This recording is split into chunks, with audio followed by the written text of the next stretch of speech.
pela, pela participação.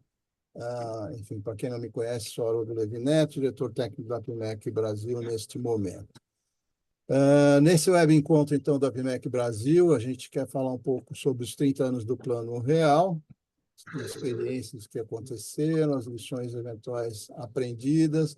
Então, serão abordadas aí essas experiências na época do Plano Real, que foi criado lá por uma medida provisória em 30 de junho de 94, e também a gente deve estar entrando na parte de implementação, essas lições, como eu disse, e em cima desse marco histórico que realmente foi para o Brasil e que promoveu aí ajustes estruturais que resultaram na redução da inflação e na estabilização econômica. Tudo isso aqui trazendo para a gente refletir um pouco, inclusive, sobre como estamos hoje e para onde vamos. Eu queria só informar que o vídeo, né, essa gravação vai estar disponível depois no YouTube da PMEC Brasil, para todos que quiserem acessar, não só para os que participaram hoje.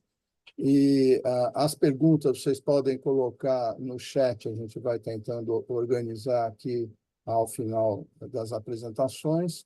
Eu queria também pedir para manter os microfones aí no mudo durante as apresentações. E vou, então, apresentar os nossos amigos que hoje vão aqui conversar um pouco sobre esse tema. O Álvaro Bandeira, que é coordenador da Comissão de Economia da Diretoria Técnica da PMEC Brasil, ex-presidente da PMEC Nacional, agora nós estamos com a PMEC Brasil, e também foi presidente da PMEC no Rio de Janeiro.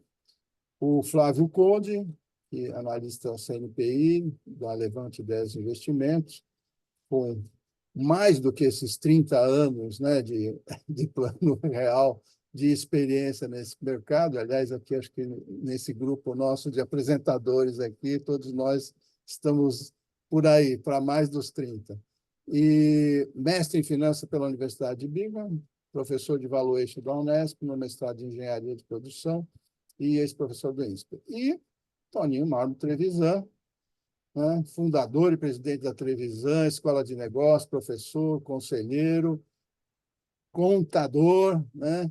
E muito mais que não caberia aqui, porque senão a gente vai levar a nossa 1h30 para contar a história, e o que a gente quer é que o Trevisan conte as histórias deles aqui. Então, sem mais, eu agradeço aos três mais uma vez por estar conosco, e vou já passar a palavra para o Álvaro, que vai iniciar. Na sequência, a gente tem o Flávio, depois o Trevisan, e ao final, então, a gente tem um tempinho aí para as perguntas e respostas. Por favor, Álvaro. Bom, gente, obrigado por a gente estar junto aqui nesse dia. E eu vou começar falando de Plano Real, perguntando se, na época, se achava isso, se era só mais um plano. É bem verdade que a gente vinha de vários planos mal-sucedidos. Então, ficava logo no Plano Real essa interrogação. Mas, na verdade, eu vou contar um pouco de história, alguns casos de que aconteceram nesses 30 anos para trás. Alguns nem eu mesmo me lembrava, fui lá buscar lá no hard disk como é que tinha se dado. E já faço um reparo para o Haroldo, eu já tenho mais de meio século de, de mercado de capitais. Eu entrei no mercado de capitais no final do ano de 1970. Então, sem escala, sem saída, sem muito poucas férias, eu trabalhei e vivenciei tudo isso. Então, eu vou contar um pouco de casos desse período para dar uma dimensão da situação do que foi aquele ano anterior até ao ano de 94, que é quando se comemora os 30 anos do Plano Real, provavelmente um período dos mais duros que a gente sofreu na nossa história econômica. E eu falo isso porque provavelmente quem nasceu lá pelos idos de 1990, ou até pouco antes, nos anos 80, não tem a menor ideia do que é viver uma situação de hiperinflação. Hoje, eu acho que os argentinos têm essa ideia, os turcos têm também essa ideia, mas naquela época, gente, chegava o salário Bem verdade que tinha até correção de salário de 15 em 15 dias, né? Mas, naquela época, as pessoas recebiam salários, iam ao supermercado, enchiam 3, 4 carrinhos de supermercado para fazer estoque em casa, porque certamente no dia seguinte ou nos dias seguintes, todos aqueles produtos seriam remarcados. Tinha aquela famosa maquininha de supermercado, de noite, Volta quando o muito baixo. supermercado fechava, fazia a remarcação de preços nas latas e nos produtos como um todo. Eu tenho uma nação, uma situação muito curiosa, e eu estava procurando um carro para comprar e eu tinha um amigo que era dono de uma concessionária Chevrolet na época, e um dia ele me liga e diz assim: "Ô, Álvaro, amanhã vai ter um aumento no preço do carro de 35%. Eu ainda tenho um carro aqui e é branco. Naquela época não se usava carro branco, ninguém tinha carro branco. Eu disse, então guarda para mim que ia ser meu já. E comprei o carro para não pagar mais 35%. Vocês imaginam hoje o que seria botar 35% em cima do preço do automóvel hoje. Ou então aquela situação da Alemanha, né, que brinca-se muito com isso na Alemanha pós-guerra, que dizia quando você ia para o bar tomar uma cerveja, você pedia logo duas, porque se pedisse uma e depois a outra, ela já vinha mais cara. Bom, a situação era mais ou menos a seguinte: a gente vinha de 6 planos de ajustes, 2 planos cruzados, 2 planos Collor, plano Bresser, muito mal sucedidos, como o recente Collor, naquela época, recente Collor, que realizou aquele inusitado confisco de recursos. E o principal erro desse projeto dele foi ter demorado a voltar a liberar os recursos. Cancelaram caderneta de poupança, conta de banco, e aí, novamente, eu tenho uma situação curiosa para contar a vocês. Eu ouvia o plano Collor, eu ouvia a ministra falar sobre o plano Collor, e eu dizia, não, tá errado, não é isso. E no dia seguinte eu não tinha dinheiro, eu era na época vice-presidente de um banco, eu não tinha dinheiro para pagar o salário das pessoas. Bom, aí a forma que eu achei foi fazer uma operação com café, na época. Fiz essa operação com café, que era uma operação que eu não fazia, mas que ia me dar a caixa para eu fazer dinheiro nisso. E tempos depois, o Banco Central me autuou por conta dessa operação, quando, na verdade, eu queria pagar o salário dos funcionários do banco. Bom, Collor acabou recebendo impeachment, né, por corrupção, assume o seu vice, Itamar Franco, e acabou sendo fundamental para formatar as bases do Plano Real. Ele fica em outubro, ele assume em outubro de 1992, e nessa época a inflação já em 93 atingia 2.000 e quase 2.500% de inflação base anual. Nesse período, Itamar teve 4 ou 5 ministros da Fazenda, mas, de repente, surge uma figura chamada Fernando Henrique Cardoso para assumir o Ministério da Fazenda, muito próximo da academia, muito próximo das universidades e largamente respeitado no Congresso Nacional Brasileiro, né? E começa aí, então, e até um pouco antes disso, a gestação do Plano Real, mas que certamente exigia muitos ajustes, antes até dessa virada de chave que foi o dia 1º de julho, né? Um desses ajustes se referia, por exemplo, ao Conselho Monetário Nacional. O Conselho Monetário Nacional era composto de vários ministérios, vários estados também participavam desse Conselho Monetário, e eram 25 membros nesse Conselho Monetário. E nessa reforma do Conselho Monetário caiu para 3 membros apenas, que é o que persiste até hoje. Ministro da Fazenda, ministro do Planejamento, Banco Central. Mas um Banco Central de verdade, porque naquela época a gente nem tinha um Banco Central de verdade. Surge também nessa reforma o Copom, né, que todos nós conhecemos, nos moldes do que se dá hoje, né? Da mesma forma, era preciso dar sustentação a uma outra situação, e aí surge um programa chamado PROER, e a gente até já, mais velho, até tinha se esquecido desse PROER, que é o Programa de Estímulo de Reestruturação e Fortalecimento do Sistema Financeiro. Na época, nessa época, falava-se muito que tinham 22 instituições financeiras problemáticas. Até lembro mais um caso, o Banco Nacional, que tinha problemas nessa época, foi separado em dois.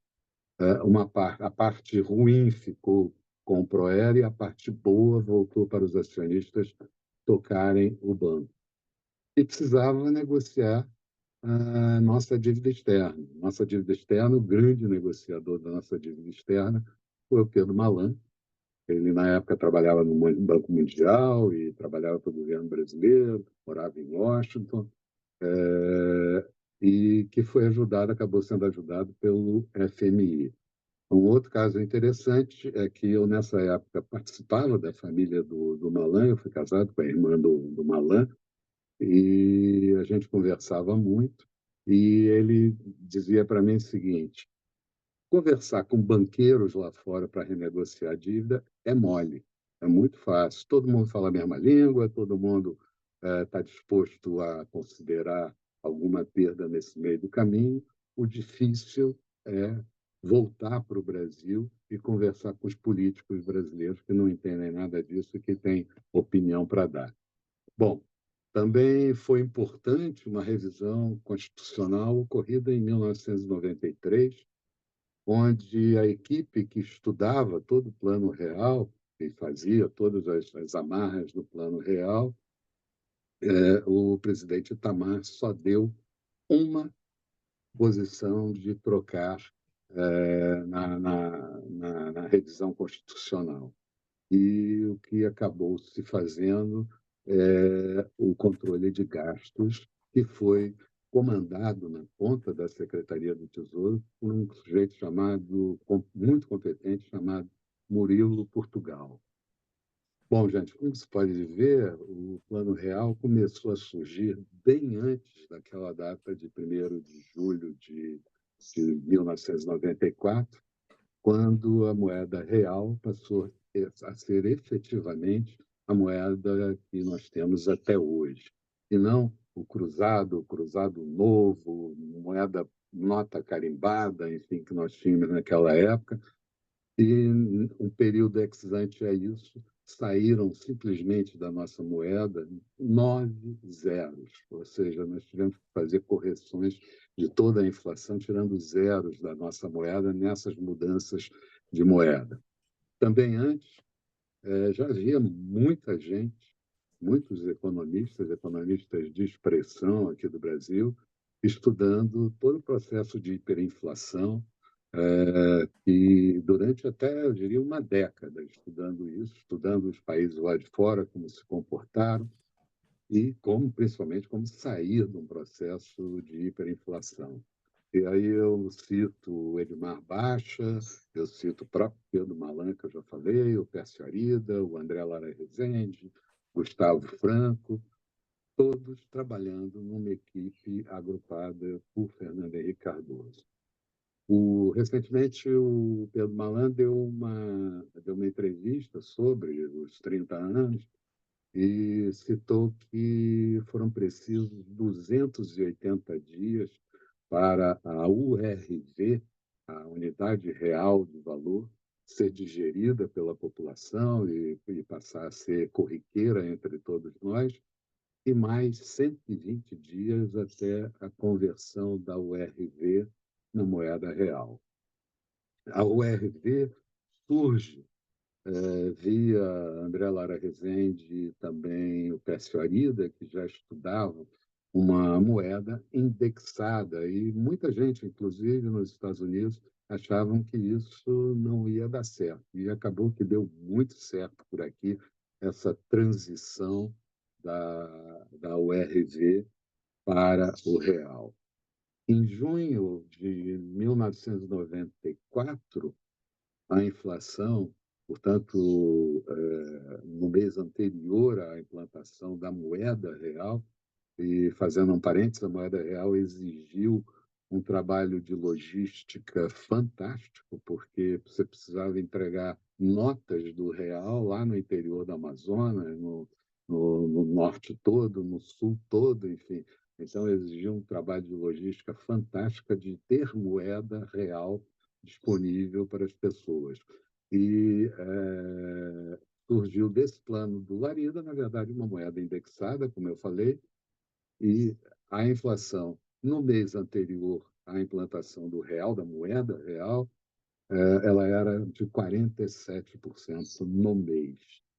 E chegamos, no final do ano de 1994, com uma inflação de 1%. Mas lá atrás tinha a projeção de que a inflação ia atingir 8.000% em base anualizada. Bom, o Plano Real foi assentado, eu diria, em três pilares. O primeiro deles, a responsabilidade fiscal. O segundo deles, uma meta de inflação e câmbio flutuante. Nessa fase, que foi talvez a mais dura de implantação, muitos membros da equipe do Fernando Henrique no Ministério da Fazenda estavam querendo desistir de seguir esse caminho, porque o Itamar Franco já estava um pouco vacilando.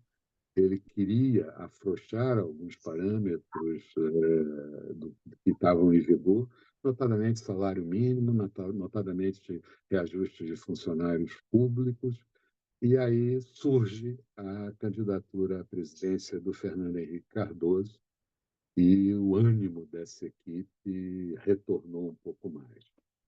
Murilo Portugal, que eu falei secretário do Tesouro, sentado em cima do cofre e escondendo a chave de todo mundo. Pedro Parente, que foi depois importantíssimo no governo de Fernando Henrique, com aquele contingenciamento de energia, quer dizer, nós tivemos racionamento de energia, as empresas sofreram muito com isso, talvez o Conde possa falar, quer dizer, falava-se muito dos frigoríficos, enfim, que iam ter problemas naquela época, e Pedro Parente foi importantíssimo nesse contingenciamento de energia, para não deixar de virtuar o plano e não se comparar com os planos todos anteriores que tinham dado água. Logo no início do governo do Fernando Henrique, ele encomenda a esses economistas um programa chamado PAI, Programa de Ação Imediata, que dava um pouco o tom, que dava um pouco as diretrizes do governo que ele estava montando e que ia seguir adiante. Porém, nessa época, e um pouco antes disso, nós tínhamos o cenário externo absolutamente conturbado. Eles tiveram que passar por uma sucessão de crises internacionais, anteriores e posteriores, com repercussões, claro, por aqui. Só para lembrar vocês, nós tivemos a crise da Argentina, a crise do México, a crise do Sudeste Asiático, a moratória da Rússia e, bem antes disso, lá pelo ano de 1979, nós tínhamos tido os Estados Unidos com Paul Volcker ampliando drasticamente os juros, e isso pegou de sopetão a crise do México, a inadimplência do México, e o Brasil, que era, nessa época, muito endividado externamente. Então, daí a negociação que teve que fazer da dívida brasileira. Bom, nessa época, voltando, portanto, para 94, 93, 95, enfim, nosso déficit público era financiado com atrasos nos pagamentos, não corrigidos, claro, pela inflação, que chegava a 80% no mês, e era explosivo. E isso diluía o pagamento aos credores, mas certamente isso não se sustenta por muito tempo. Falando já em março de 1995, adota-se o sistema, finalmente, o sistema de bandas cambiais, e em 1996, o Copom eleva a taxa de juros no Brasil para 45,9%. E, novamente, traumas por aqui, a partir da moratória da Rússia, perdão, e o Brasil, a moeda real, começando a sofrer ataques especulativos.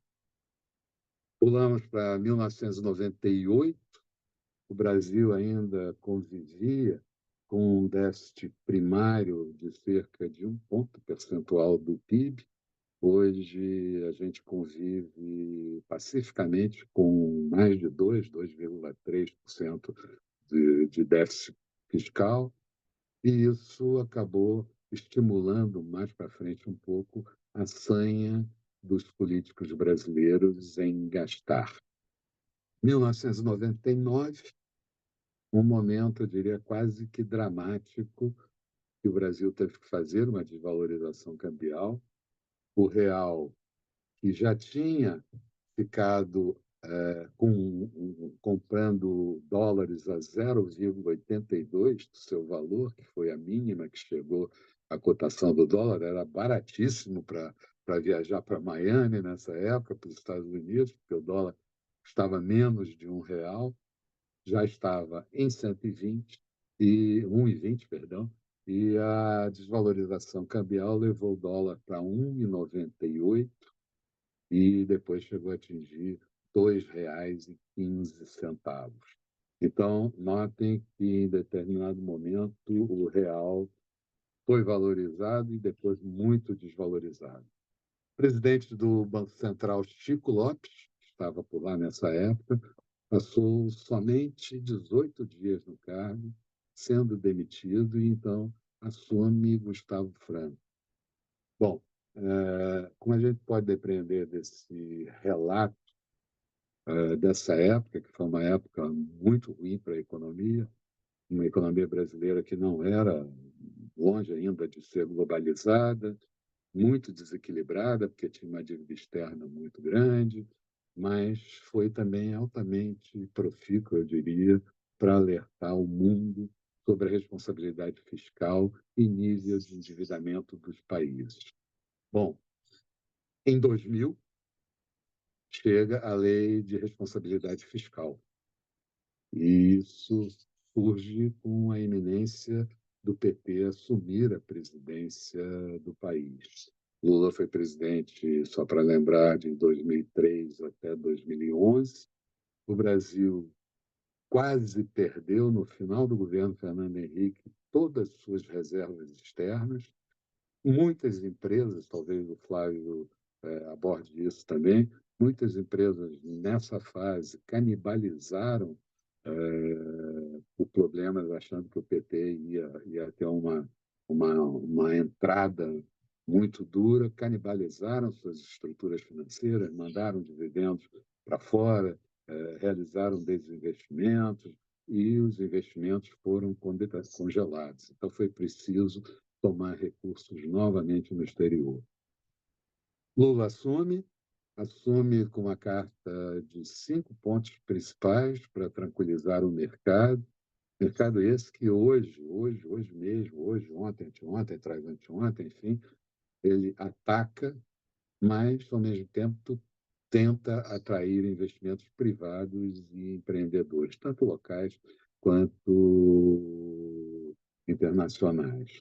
Aliás, eu acho que o Tuninho participou da montagem dessa carta de 5 pontos com o Lula, que deu a maior tranquilidade para essa mudança de PSDB para o PT governando o Brasil.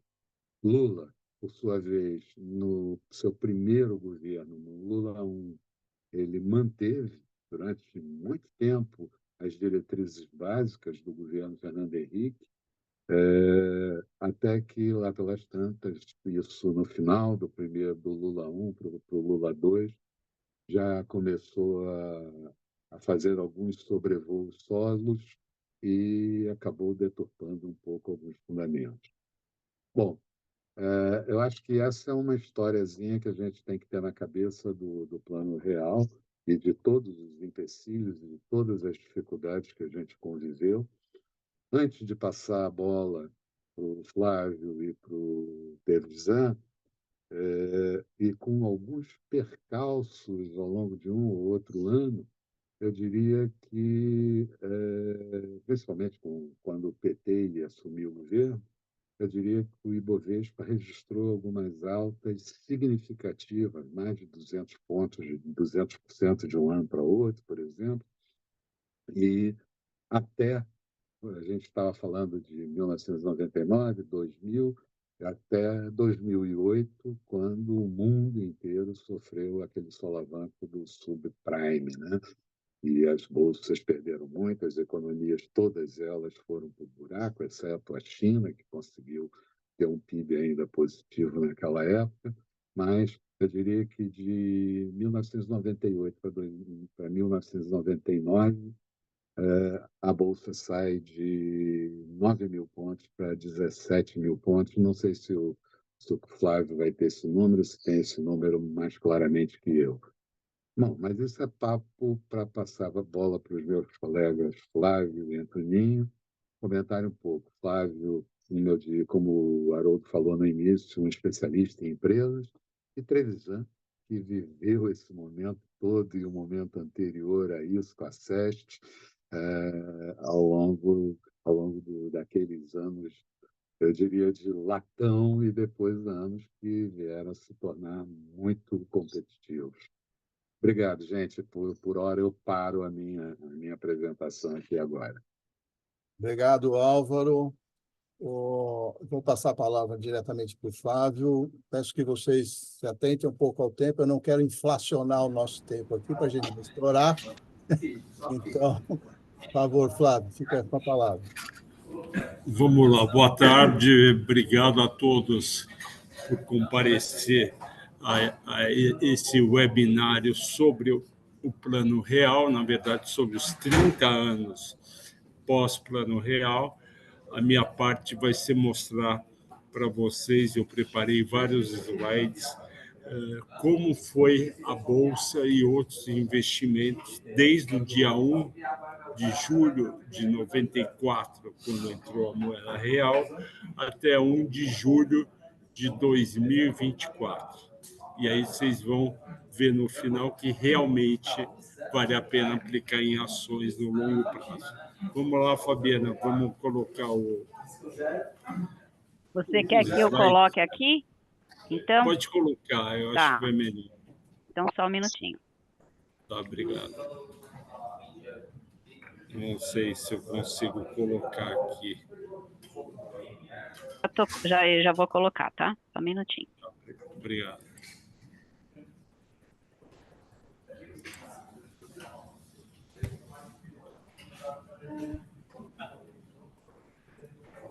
Dá para pegar a tela inteira?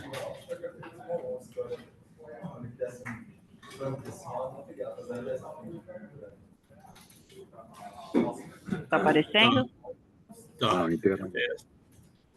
Inteiro não, está aparecendo toda a tua parte do PowerPoint. Não está no modo apresentação, Fabiana. Só um minutinho, por favor. Deixa eu ver aqui.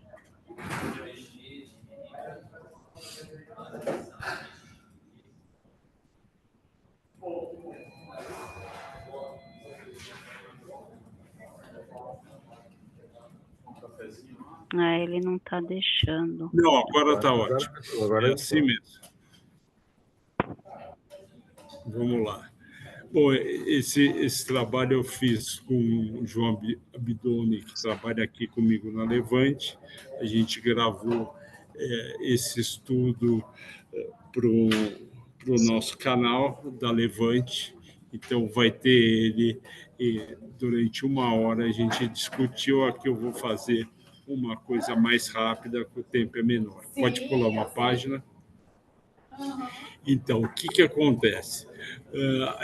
A inflação era muito alta naquela época, como o Álvaro falou, e a gente vai gravar esse número em 30 anos, ou seja, após a introdução da moeda real, aí a nossa inflação acumulou 708% nesses 30 anos, que vai dar aí abaixo de 12% ao ano. Eu vou mostrar para vocês como que isso se compara a outros investimentos. Mais uma página.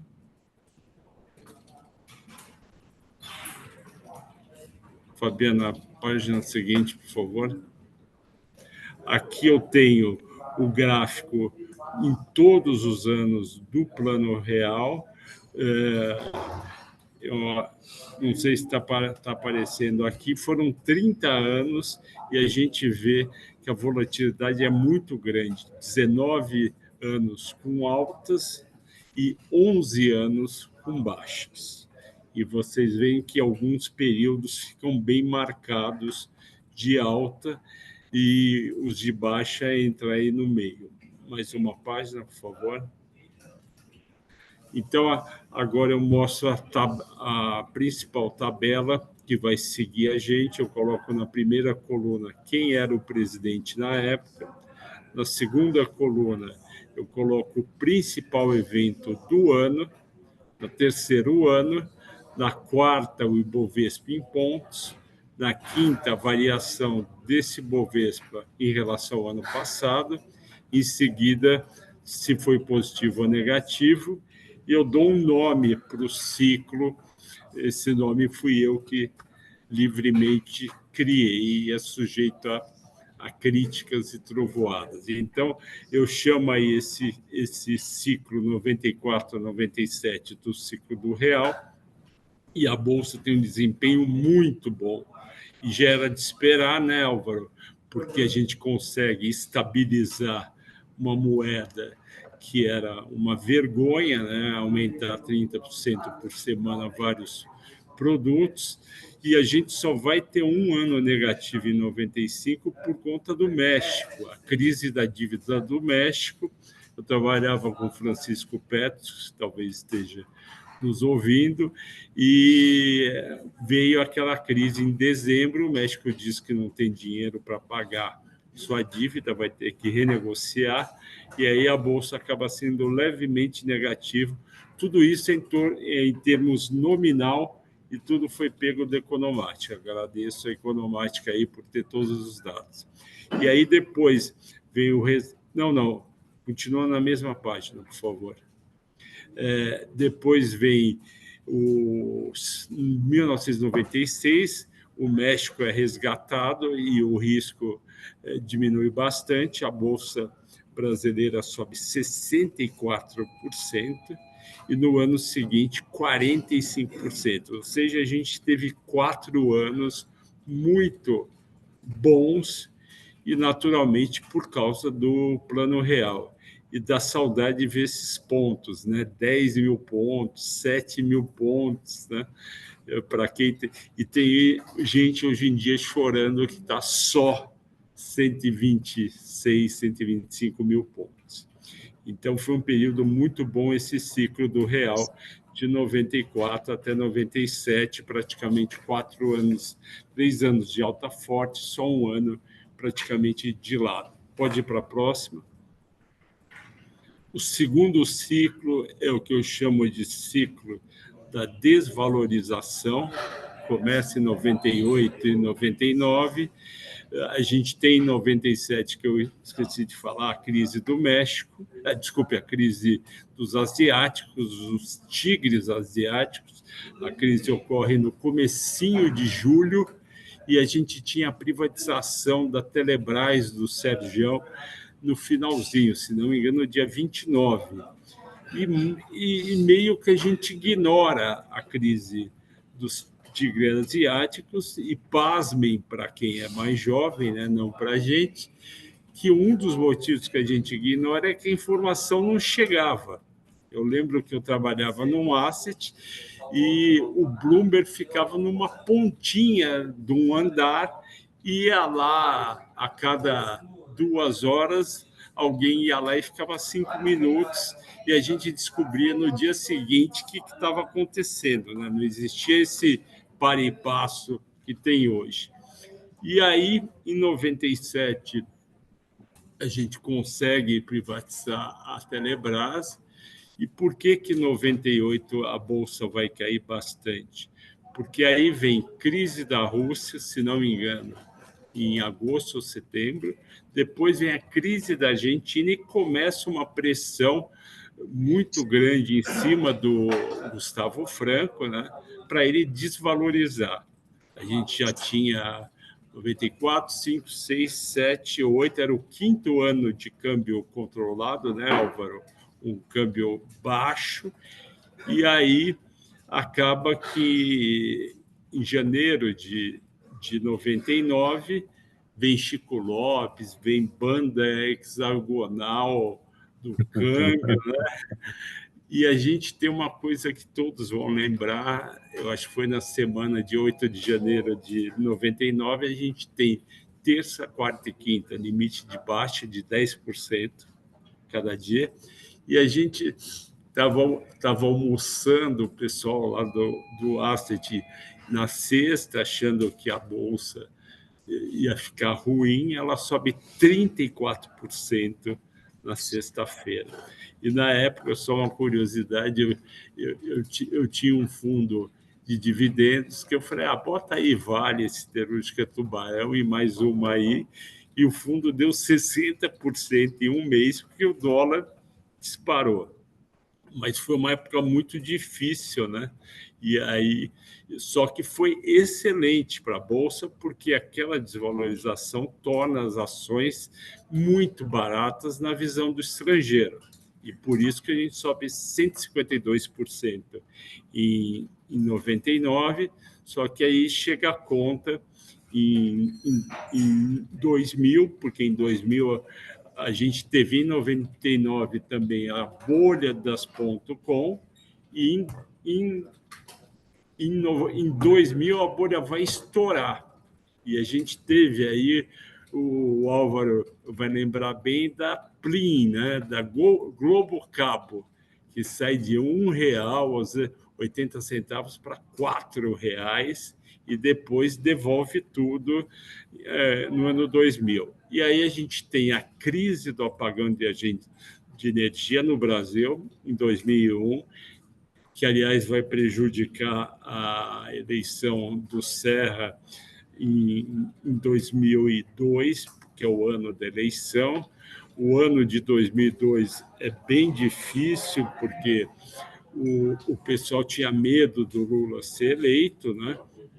E a nossa Bolsa chega em outubro de 2002, quando o Lula, uma semana antes, está para ser eleito, a gente chega a 8.000 pontos. E eu lembro que tinha gente que ligava na corretora querendo vender tudo de bolsa e comprar dólar a 4. A gente conseguiu convencer 90% das pessoas a não fazer isso. Os 10% que fizeram nunca mais ligaram, porque ficaram com vergonha, né? O dólar bate 4, depois vai caindo e a Bolsa vai subir. Então, foi uma época que eu chamei de desvalorização e queda, que é natural, né? Nos ciclos, a gente teve aquele ciclo 94, 97 muito forte, e agora teve a conta e principalmente a desvalorização. Pode mudar para o próximo, por favor.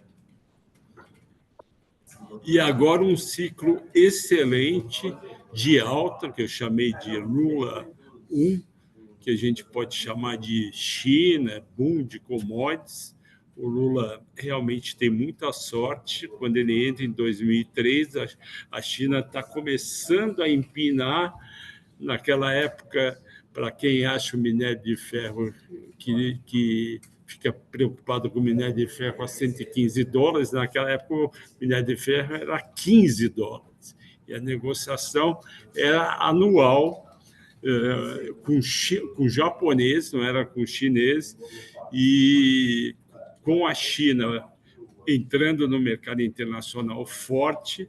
Para o Brasil foi excelente, porque o Brasil começou a exportar muito, e tanto Petrobras, Vale, as siderúrgicas e as empresas de papel e celulose arrebentaram de ganhar dinheiro, representavam, como representam um pouco menos hoje, mas representavam quase 50% do índice.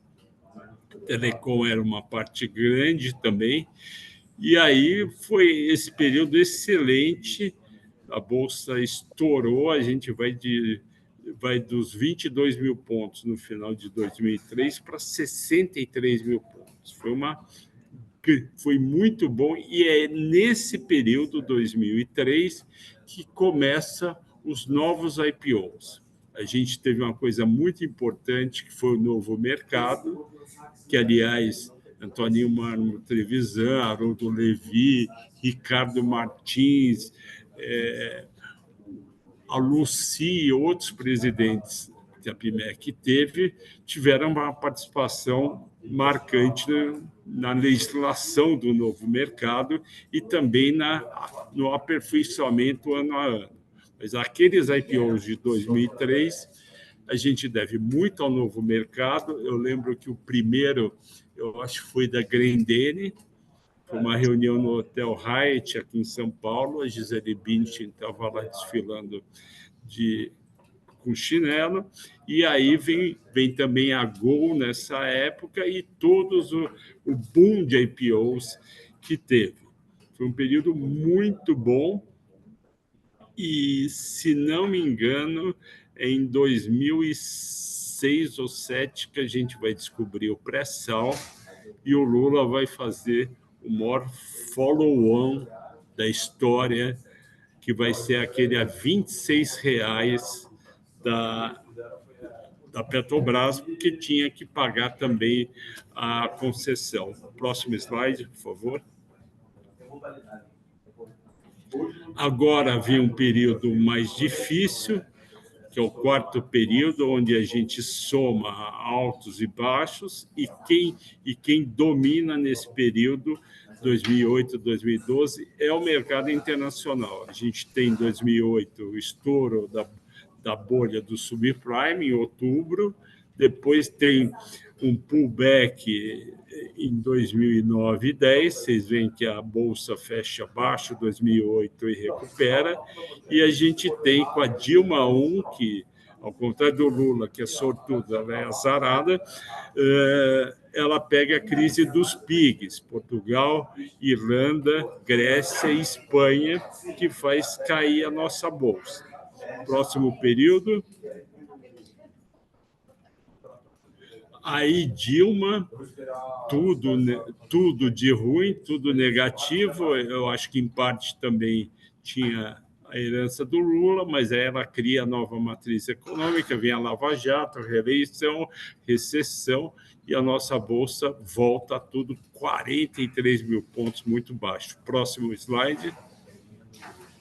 16, 19 é uma época ótima de recuperação, a Dilma vai embora, entra o Temer faz o teto de gastos, depois vem o Bolsonaro, a Bolsa vai dos 43, 60, esses 60 mil pontos é final de 2016. Na verdade, em março de 2016, alguém está me falando aqui que foi CCR ou Natura o primeiro IPO. Pode ser CCR ou Natura, obrigado pela ajuda. Esse ano de 2016, está aparecendo 60.039 de alta, não pode esquecer que em fevereiro de 2016, quando parecia que a Dilma nunca mais ia sair do governo, a Petrobras chega a R$5. E a Bolsa, se não me engano, chega a 39 mil. Mas aí o Congresso, em março, dá um checkmate na Dilma e aprova o processo de impeachment, e aí todo mundo comemora e volta a comprar a Bolsa. E a gente tem esse período ótimo, que a gente fecha lá em 115 mil. Próximo. Esse é o último período, e um período complicado, de altas e baixos. Tem a grande surpresa negativa da Covid, depois tem a eleição Lula 3, aí tem o arcabouço fiscal, e agora a gente vive um período de dólar alto e a gente não sabe se vai ter o arcabouço. Então, eu dividi em 7 períodos esses 30 anos. Agora eu vou mostrar que é mais importante ainda, no próximo slide, como foi o composto disso daí, para quem ficou paradinho sem fazer nenhum movimento. O próximo slide, por favor. Juros ganhou 8.061, 15,8 ao ano. Segundo lugar, Ibovespa. Inflação 7,2, dólar 5,9. Para quem recebe ligação de cliente falando compra dólar, ou a esposa ou o marido fala para comprar dólar, olha bem que não é bem assim. Juros é muito melhor e Ibovespa segundo lugar. Mas no slide seguinte, por favor, a gente vai ver que uma boa seleção de ações ganha longe dos juros e do Ibovespa, composto pelo Economática, já com dividendo embutido, ganhou disparado, como muitos talvez já esperassem, o Itaú. Quem comprou dia 1 de julho de 94, botou lá $1 milhão, vendeu dólar, ganhou 22,7 pelo Itaú. Bradesco poderia estar perto de Itaú, mas deu essa derrocada após um PDD gigante a partir de 2022. Em segundo lugar, Vale, 20,8. A explicação é óbvia, é o minério subindo por causa da China. Gerdau, excelente grupo, para mim, um dos 10 melhores grupos da história das empresas do Brasil, 20,2. Ela era a terceira siderúrgica do Brasil, hoje é a primeira, ultrapassou todo mundo, foi para Estados Unidos e Canadá, é uma baita empresa, 20,2. Petrobras, 19,9. Boa parte desse ganho foi feito recentemente, ou seja, nos últimos 3 anos, quando ela distribuiu muito dividendos. Bradesco, Semig, uma estatal, até que foi bom desempenho, 16,4, juros 15,8. Banco do Brasil lá embaixo com 14,4, e esse rendimento de Banco do Brasil me sugere o contrário, que ele continua muito barato e que ele pode, nos próximos 30 anos, estar lá perto de Itaú e não aí embaixo. E Eletrobras, estatal, muita interferência, ainda teve a questão do apagão. Então, feito isso, eu termino a minha parte, agradeço a todos pela audiência, pela paciência, e muito obrigado aí pelo convite, Haroldo e colegas. Muito bom, Flávio. Você deu uma boa passada, complementando aí a visão que o Álvaro já tinha dado, né? Mais próximo agora do mercado. E aí passamos ao Toninho Trevisan a contar suas histórias aí de contador. Contador de histórias e contador de profissão, hein, Toninho? Por favor. Obrigado, Haroldo. É uma enorme alegria ficar com o Flávio, ficar com meu grande amigo e parceiro Al. Conheci o, o, o Bandeira em 1978, no congresso da ABABEC, lá em Caxias do Sul. Portanto, esse período a gente vai relembrando, né? Foi quando tinha acabado de sair, em 76, a lei das SAs, né? E, à época, eu trabalhava, fazia carreira na PwC e acabei sendo escalado para estudar e disseminar a lei das SAs, a Lei 6.404, que foi um marco decisivo na história do mercado de capitais, na história empresarial brasileira, né? Porque ela traduziu o ambiente econômico do mundo e do Brasil e criou as condições para que a poupança popular fosse carreada para o mercado de capitais. Aliás, dito isso na exposição de motivos assinada pelo Mário Henrique Simons, em 1976, dezembro de 76. E aquilo foi uma transformação no mundo empresarial, no mundo do mercado de capitais, no mundo das auditorias, onde eu trabalhava e fazia a minha carreira, né? Porque o Brasil respirava uma enorme modernidade e criava a relação mais justa do ambiente dos controladores com os minoritários. E, com isso, foi criadas as oportunidades para grandes aberturas de capital, numa velocidade incrível, né? O fato é que a Abamec, à época, né, muito ágil, Davi Moreira, presidente, foi quando eu conheci a Abamec, quando eu entrei para a Abamec, né, para treinar, para capacitar os analistas de mercado, para vocês verem meus colegas hoje mais jovens, a dinâmica da Abamec, então hoje a Pimec, né, que era como formar os analistas para que eles pudessem praticar o bom mercado de capitais nesse novo ambiente, né, onde o mercado estava ávido para aplicar em ações. Estou falando, então, já na segunda metade dos anos 70, eu acabei, Álvaro Bandeira, acho que foi meu aluno, Haroldo, foi Flávio Conde, e acho que 90% daquele grupo eu viajei pelo Brasil todo, né? Me lembro do Bye Bye Brasil que eu fiz com o Mário Henrique Simon, assim, também. Ah, era um nervosismo positivo, né? Porque tudo indicava que nós estávamos nos encaminhando aí para o paraíso, né?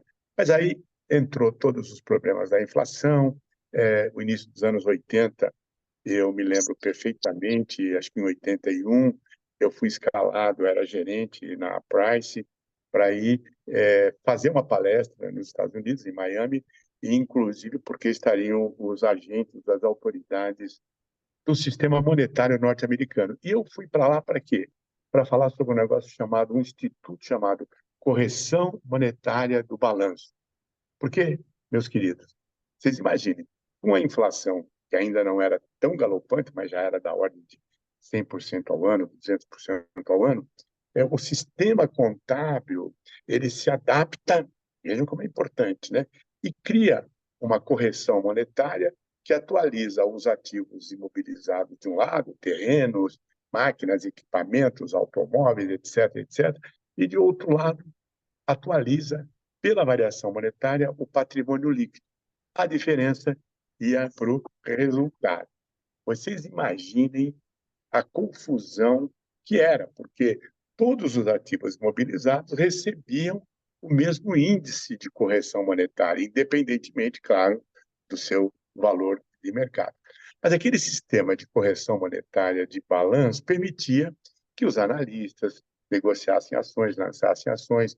Os balanços das companhias tinham a sua expressão monetária modificada, mas atualizada. Então, você conseguia identificar e fazer uma razoável análise do balanço das empresas. E quando eu fiz esse seminário, essa palestra lá nos Estados Unidos, nunca vou me esquecer disso, um jovem não tinha ainda 40 anos, tinha 30 anos, aliás, tinha menos de 30 anos, né? Ao final desse evento, né, eu todo animado explicando a correção monetária do balanço, como nós éramos tão competentes, né, para conviver com a inflação. Vejam, queridos, para conviver com a inflação, não combater a inflação. Notem bem. E ao término desse seminário, eu ali perguntei para as autoridades do sistema monetário americano, falei, e aí, vocês vão implantar? Vejam, que o juro nos Estados Unidos naquele ano bateu, não é, Álvaro? Se não me falha a memória, 21%, 23%, 21 e 3% de juros na moeda norte-americana. E as autoridades monetárias disseram para mim assim, não, doutor Trevisan, nós não faremos essa loucura de indexar a nossa economia.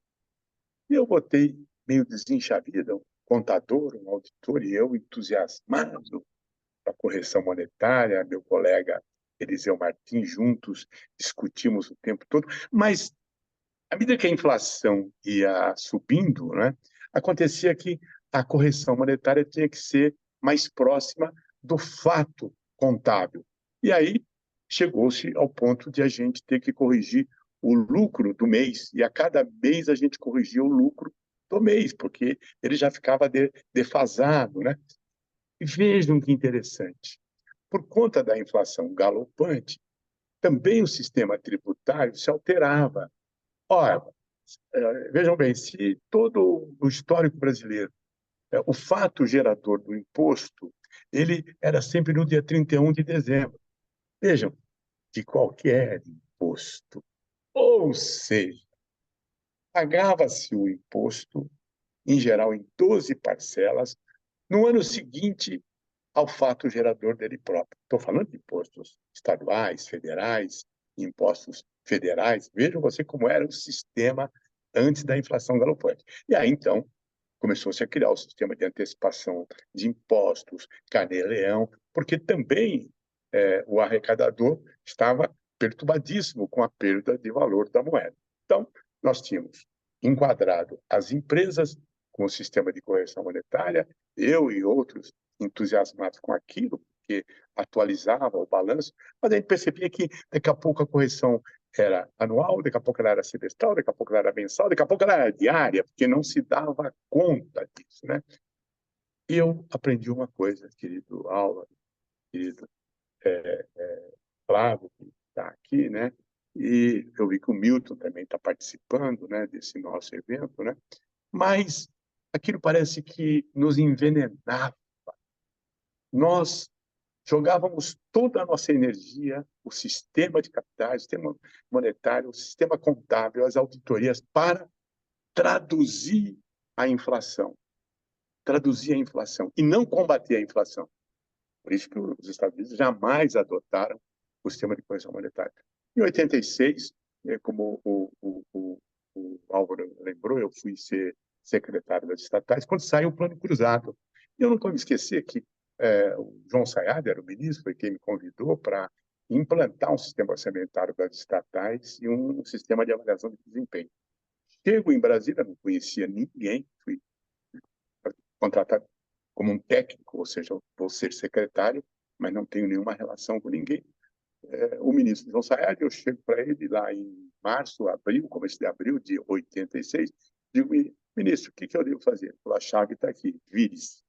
Aí ele fala, eu vou mandar um cara falar com você para ele te explicar esse plano cruzado. E quem chega lá? O Pércio Arida. O Pércio Arida, então, esse 86, ele já estava lá, assessor do ministro, então, meu colega, eu me lembro que ele se senta na minha mesa, com os dois pés dobrados, ele em cima dele, e ele começa a me dizer como é que funcionava, mas o que eu percebo é que o plano cruzado era um mero esboço de um plano.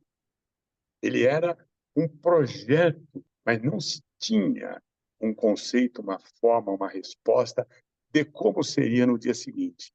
E eu, como secretário das estatais, tinha que fazer o orçamento das estatais, tinha que estabelecer qual é a taxa de correção que nós íamos dar para os balanços, etc, etc. Percebi logo que aquilo não ia dar certo, mas conseguimos organizar as estatais e a ABMEC, a APMEC, os analistas de mercado me deram um apoio enorme, Roberto Casagrande, mas um apoio enorme, né?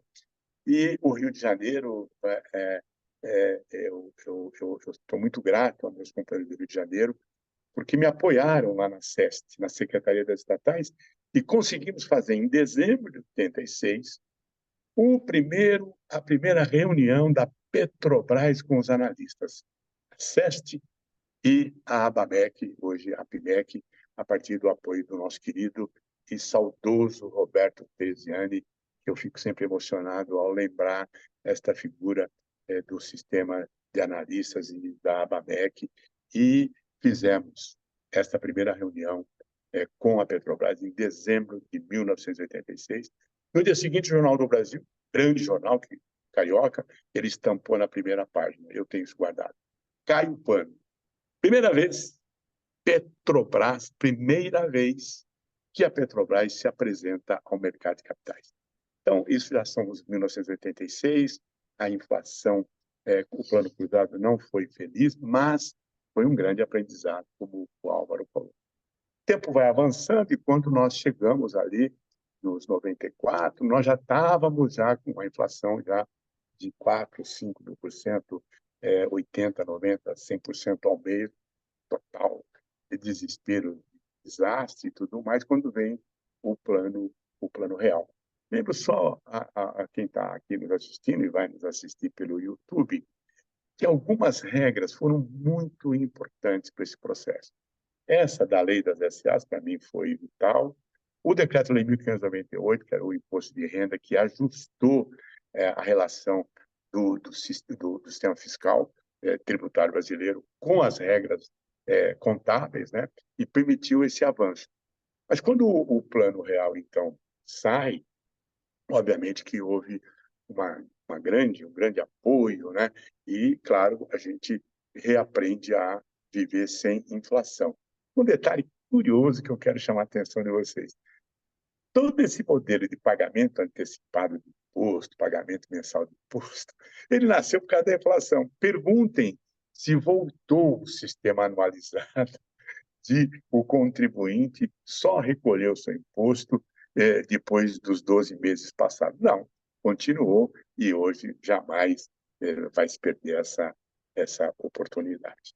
Mas eu queria rapidamente aqui, então, dizer para vocês que quando chega ali o próximo do governo Lula, eu realmente trabalhei bastante junto com então, o candidato e o Lula, o PT, em determinado momento do ano de 2002, né, me pede que eu faça uma espécie de esquenta em todas as idas do Lula para o ambiente empresarial. E, de fato, eu fiz isso e eu abria sempre as falas do Lula, mostrando a questão da dívida interna bruta, mostrando o mercado de capitais. E no dia que a Bolsa de Valores, convida o candidato Lula, setembro ou agosto de 2002, né? Eu sou, então, convidado, né, pelo PT para fazer a abertura e acompanhar o Lula, para explicar para ele o que era a Bolsa de Valores. Eu me lembro, gente, que no caminho onde peguei o presidente, fui encontrar com ele, entrei no carro com ele até a Bolsa de Valores, a Bovespa, então Bovespa, B3, eu fui explicando para o Lula como é que funcionava o mercado de capitais, a Bolsa. Ele falou, esse negócio aí parece para mim um cassino, porra, né? Eu falei, Lula, veja bem, é a forma absolutamente democrática onde o capitalismo encontra um formato para que qualquer pessoa participe do capital de uma empresa e seja dono de uma empresa. Ele foi fazendo assim, ele falou, todo mundo? Eu falei, todo mundo. Ele disse, inclusive os trabalhadores? Eu falei, inclusive os trabalhadores. Ele falou, caramba, televisão. Não falou caramba, não, falou outra coisa. Caramba, televisão, esse negócio é fantástico. E como é que eu posso apoiar isso? E nós chegamos na Bovespa, aí fomos para o último andar, tinha um auditório, e ele faz uma belíssima explanação, dá uma aula sobre capitalismo e democracia e Bolsa de Valores. E, naquele momento, ele instala, né, Álvaro, um grupo de trabalho que eu coordenei com os 50 pontos para alavancar a Bolsa de Valores. Pois eu digo para vocês, eu comprei ações quando o Lula foi eleito, porque eu sabia, gente, que ele adora o mercado de capitais, ele adorou a Bolsa, ele saiu de lá encantado e cumpriu. Foram 50 pontos, né, que nós fizemos, na época o nosso querido saudoso Raimundo Magliano, presidente da Bovespa, e cada um dos pontos foi seguido. De maneira que a Bolsa de Valores saiu, naquele momento, acho que de 11 mil pontos, se não me falha a memória, ali em 2002, e bateu na saída do Lula 2, 70 mil pontos. Por isso eu digo para vocês, eu estou muito atento nesse ambiente. O Lula que eu conheci, ama o mercado de capitais e ele entende que é a forma de gerar renda para o trabalhador e levar o Brasil a crescer. Por isso que nós temos que ajudar esse negócio aí, porque eu sei que está na alma dele, eu não sei quem é que está futricando no ouvido dele o contrário, né? Então, por aqui eu fico para, eventualmente, debater aí com vocês. Obrigado aí a todos por estar me ouvindo aqui. Um abraço querido para os meus amigos que estão aqui. Obrigado, televisão. Realmente é passagem, né? A gente vai passando tudo na cabeça da época e coisas muito, muito interessantes e o que a gente gostaria de ver era essa vontade que nós vimos na época, né? Também participei na época lá, mais gente aqui que está conosco, o Milton, o Vladimir está conosco também aqui, Vladimir Rioli, enfim. E a gente via essa vontade, a gente sentiu, né? O mercado entrou numa época interessante, né? Com esse apoio mútuo, né? Nós e eles com a gente. Então, infelizmente, depois e atualmente, principalmente, a gente não vê essa conversa rolar, como diriam hoje os mais novos, de forma adequada. Eu sou daqueles que ainda está lá, acreditando no mercado de capital e botando minha poupançazinha ali, cara. Eu acho, a minha intuição é de que isso vira, porque eu sei o que está na alma, na cabeça do presidente, que convivi depois no Conselhão durante 10 anos, né, acompanhando, né? Eu acho que ele retirando o presidente do Banco Central, logo ele vai querer abraçar o mercado. Nós vamos entrar, então, numa fase aqui de perguntas. O nosso amigo Milton Milioni já está com a mão levantada. Então, Milton, vou passar para você. Obrigado aí pela Vamos lá, participação. tudo bem? Pessoal, um grande prazer revê-lo a todos. Gostaria de revê-los pessoalmente, que é muito melhor. Né, televisão? É melhor quando a gente está tomando o nosso vinho. Mas adorei essa sua história. A gente participou junto dessa saga da Bolsa do Lula lá na Bolsa, e eu queria relembrar que, na realidade, o que ele criou foi o Conselhão, né? Não foi as 50 medidas, que as 50 medidas foram do plano diretor lá do Congresso da PIMEC Sul. O que foi criado Não, lá pode foi... garantir, Milton. Eu estava lá. Eu também. Fizemos 50 pontos, o Casagrande coordenando pelo lado do mercado de capitais e eu pelo outro lado, né? E esses pontos, tanto que o Raimundo Magliano, 2 anos depois, fez um almoço na Bovespa para prestar uma homenagem e tal, e reconhecer. Pois sim, posso te garantir. E o Matos Filho também, né? Eu estava lá, E o Matos Filho também. Matos Filho, pô, certamente. Matos Filho, CBN. da CBN. Tem mais alguma pergunta? Eu queria complementar uma coisa que eu me esqueci de comentar, só para a questão da tributação dos dividendos, só para lembrar, com o Plano Real houve uma mudança, não é?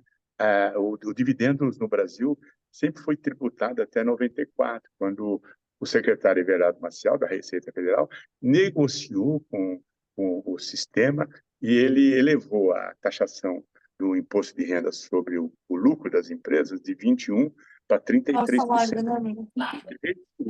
E retirou a tributação dos dividendos. Foi graças ao Plano Real. Não foi de graça, não, que os dividendos não são tributados. Vamos lá. Alguém tem alguma pergunta? Levanta a mão, que a gente abre o microfone aí. Saeg, vamos lá.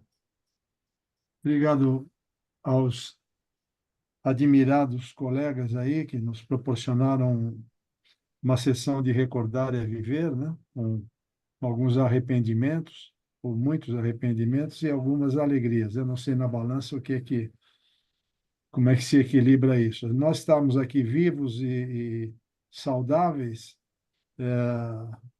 sobre vários aspectos de saudabilidade, é muito estimulante. E a nossa associação também renovada aí nesse novo esforço que está se empreendendo para poder recolocá-la como um agente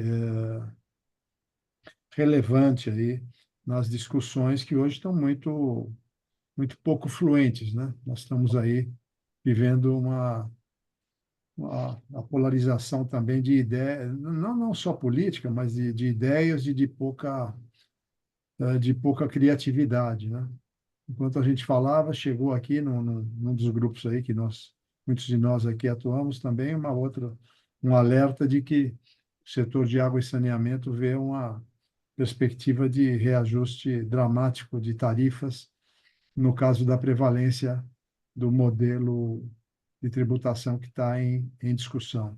E a gente vai ver, efetivamente, uma tributação que vai mudar de patamar, ela vai ser mais do que perpetuada, ela vai ser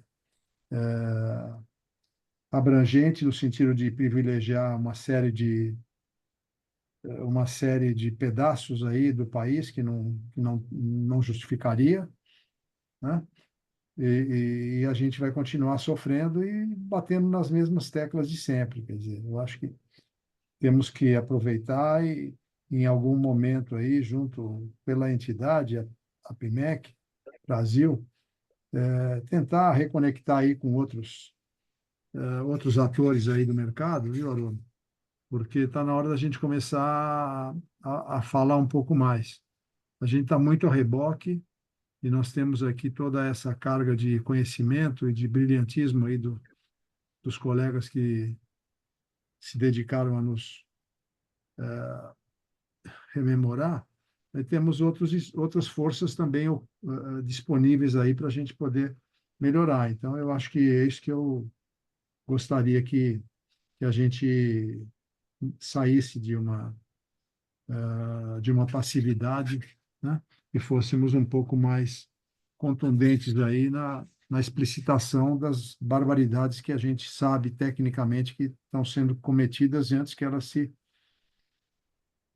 se tornem pétreas, né? É isso que eu queria registrar. Em relação ao presidente atual aí da República, que o Trevisan falou, a única coisa que eu me lembro desse dia aí, eu lembro claramente que ele estava com um terno claro lá na bolsa, um terno bege, assim. Isso eu me lembro. Foi a única vez que eu dei a mão para ele, assim, no corredor do auditório ali descendo, eu falei, dei de cara com ele ali ao final e trocamos um, um aperto de mãos. Eu lembro que ele estava com um terno bem bege, assim. Mas, enfim, o resto, infelizmente, está sendo suplantado. Tudo que tem acontecido de bom está suplantado pelas barbaridades das quais a gente sofre hoje com o entorno dele. Desde que ele criou o Ministério de péssima qualidade, loteando, colocando caciques regionais aí, está aí o fracasso do governo federal. Bom, era isso. Muito obrigado. Obrigado, Sayeg. Você sabe que você tem participado, né, de várias reuniões do nosso planejamento estratégico. A ideia é essa mesmo, é voltar com mais força sobre o protagonismo agora da PIMEC Brasil. Com certeza, continuamos nessa linha, tratando nas comissões os assuntos para poder nos pronunciar de forma fundamentada, né, que é sempre a visão do analista e da PIMEC Brasil. O Luiz Fernando Belo, você está querendo falar? Você está sem som agora. Fala, Belo.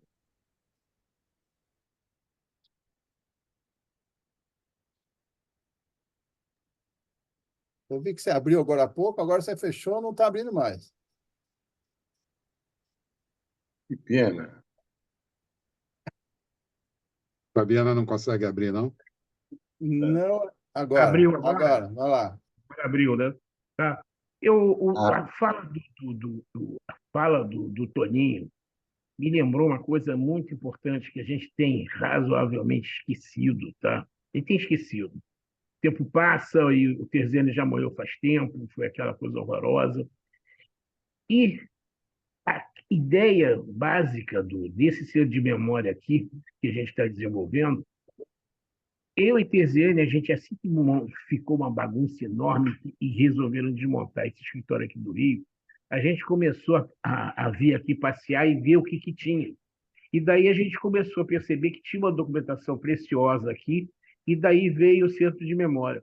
Então, eu estou dando uma entrada aqui mais no sentido de propor que a gente precisa organizar alguma coisa de caráter público dentro de algum outro evento nosso, de homenagem ao velho Terziani, tá? Porque realmente, até pelo que falou o Toninho agora, ele teve uma importância que às vezes muito maior, até porque aquele jeitão descontraído dele, a gente às vezes não leva muito a sério a pessoa, mas ele teve uma importância no sério muito grande. tá?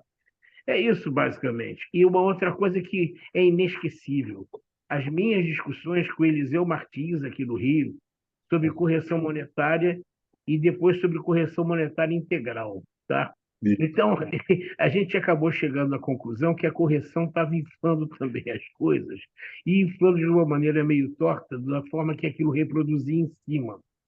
E o mais curioso foi quando veio a correção integral, que nem todas as empresas, nem todo mundo era obrigado a fazer integral. Podia fazer a correção monetária simples. A UFRJ fez uma pesquisa sobre resultados na época, não sabia disso e somou o resultado de centenas de empresas e depois teve que jogar o estudo fora. Tá? É um comentário que fica aqui. Mas, Toninho, muito bem lembrado a presença do Terziani, tá? E é isso, a gente viveu coisas que eu acho que espero que ninguém nunca mais viva as loucuras que nós passamos com a hiperinflação. É isso aí, gente. a correção, Obrigado.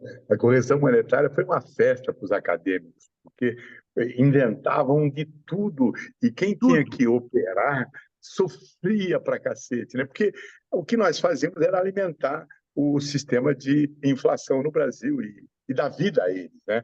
Nós éramos a turma que ficava ali com aquele canal, aquele negócio ligando a inflação para que, olha, pode aumentar quanto quiser, que nós vamos conseguir ajustar os balanços, as informações, indexar tudo durante mês, durante o dia e até em horas, né? E talvez em minutos, em segundos, uma loucura total, né?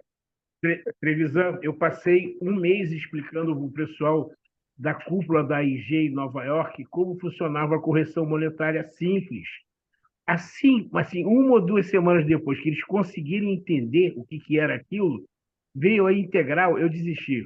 Eu não ia conseguir explicar a integral para os gringos nunca. Obrigado, Belo. Todos nós passamos realmente por isso. Eu queria passar a palavra para a nossa presidente do Conselho da PMEC Brasil, Lucy Souza. Por favor, Lucy.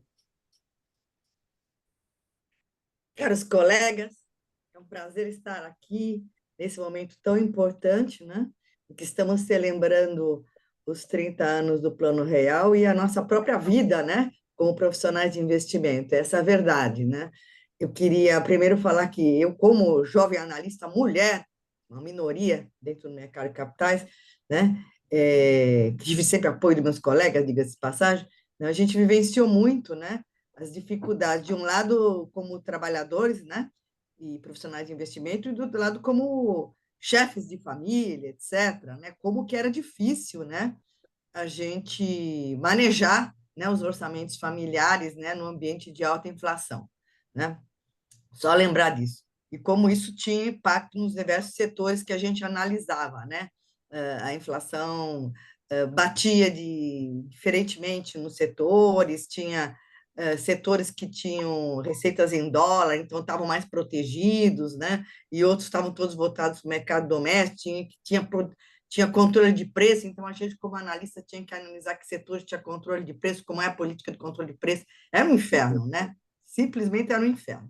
Então, essa era a nossa vida. Então, melhorou muito depois do Plano Real, né? No começo, a gente ficou meio desconfiado, será que agora vai dar certo? Né? Afinal, foram tantos planos, né? Lembro como eu fui entusiasta no Plano Cruzado, eu fui para a Bolsa, né? Era pregão, viva a voz, e a Bolsa subiu 20% num dia só no Plano Cruzado, foi uma loucura. Bom, e depois fez água mais à frente, mas assim, eu acho, como economista, né, que assim, o aprendizado começou no Plano Cruzado, tá? A gente foi, alguns dos que depois tiveram sucesso no Plano Real, começaram, né, no Plano Cruzado e tiveram seu primeiro aprendizado de como tentar construir um plano que realmente levasse à estabilização. E só queria pontuar mais uma coisa, completando o que o Belo falou, sobre o Terziani, ele é muito importante. Eu estava lá na reunião da Petrobras em 1986, né? Eu fiz a primeira pergunta, eu era analista do Citibank, né? Para o Osiris Silva, então presidente da Petrobras, e ele não gostou muito da minha pergunta, diga-se de passagem, mas ficou irritado. Eu perguntei sobre aquela empresa internacional que eles iam montar, que no final não montaram.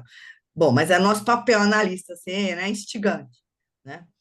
E eu queria lembrar que o Terziani, meus queridos, antes de morrer, ele fez um artigo, tá, sobre essa reunião da Petrobras. tá? E esse artigo vai sair agora no nosso livro digital, que por motivos diversos houve um certo retardamento, mas agora ele está em fase final. O Vladimir Riola, que é nosso editor-chefe, está organizando, já está formatado. Nós vamos ter a satisfação de ler o artigo do Terziani sobre esse momento da reunião da Petrobras, né? Tá? Então, vai ser uma linda homenagem, viu, Bela? Vamos juntar tudo isso, sai o livro, a gente homenageia o Terziani também. Para encerrar, já que eu sou presidente do conselho agora, com muita honra, eu quero, então, só pontuar o que meus colegas falaram da importância, né? A BAMEC, a PIMEC, né? A gente soltou o primeiro livro, agora vai soltar o segundo livro, temos o Centro de Memória, onde tem documentos não só da BAMEC, a PIMEC, mas a história econômica do Brasil. Né? A gente, eu e o Belo, né? E outros, o Werneck, o Davi Navegantes, que se enfronha naquela papelada toda para digitalizar, né? Encontra coisas muito importantes de ministros, palestras de ministros na nossa entidade, nas várias regionais, inclusive coisa que a gente fazia que era uma honra para nós, né? Ficou na história, mas quem sabe um dia volte, debates com representantes de candidatos, sejam de presidência a presidente ou a governos estaduais, que se fazia na nossa entidade, né? Muito, muito importante. E, para terminar, eu acho que lembrar que nós próprios tivemos que mudar muito, né? A BAMEC começou de um jeito, né? Financiada pelos eventos presenciais, reuniões de empresa, cursos e associação, né? Dos associados, né? A taxa de associação. E as coisas mudam, nós tivemos impacto tecnológico, todo mundo teve, né? Fomos virando digitais meia na marra, e a Covid reforçou isso, né? Começamos a fazer reunião online, e por outro lado, o nosso papel de autorregulador cresceu muito desde 2010, e hoje nós somos uma outra coisa, hoje somos todos a PIMEC Brasil, né? Agora, o que nos financia é mais atividade de certificação e autorregulação, mas sim, eu concordo com o Haroldo e os demais colegas, o Sayag que falou, nós realmente devemos tentar, né, voltar a ser mais presentes, né, em termos de opinar sobre os caminhos do Brasil, e eu acho que a gente já não estamos tão ausentes assim, tá? Na minha gestão, e o Ricardo agora na gestão executiva do Ricardo, com apoio do Conselho, a gente tem se pronunciado, né, sobre coisas importantes, defesa da lei das estatais, por exemplo, tá? Eu quero deixar isso claro, né? O Haroldo é um militante, né, dessas defesas, né, nessas causas. Então, a gente, sim, já está retomando o protagonismo, mas agora talvez seja mais, digamos assim, robusto trabalhar junto com as outras entidades, né, do que trabalhar sozinho. É isso que eu queria falar. Obrigado, Ora, Luci. Pois não, Trevisan. a Luci lembrou uma coisa importantíssima. Eu penso que uma forma da gente exercer a pressão é quem sabe, reciclar esses 50 pontos do início do governo, que foi assinado entre os órgãos, a própria PIMEC e o governo federal, talvez fazer um 50 pontos 2, né? Resgatar esses 50 pontos, o Humberto Casagrande tem isso, e isso seria um ato político de extrema relevância, a gente produzir um novo 50 pontos para reativar, reanimar, retomar o crescimento e desenvolvimento do mercado de capitais. Talvez seja uma forma política interessante. E eu só queria, só para encerrar, e ela me lembrou, ela falou do controle interministerial de preços, só para a gente saber como a coisa rolava, né? Eu me lembro que fui a um grande empresário, à época, Abraão Kaczynski, fundador da COFAP, que fabricava amortecedores, etc. E fui levar para ele, na época, um projeto, uma proposta de redução de custos, né? E ele olhou aquilo tudo e ele falou, meu filho, você é muito jovem.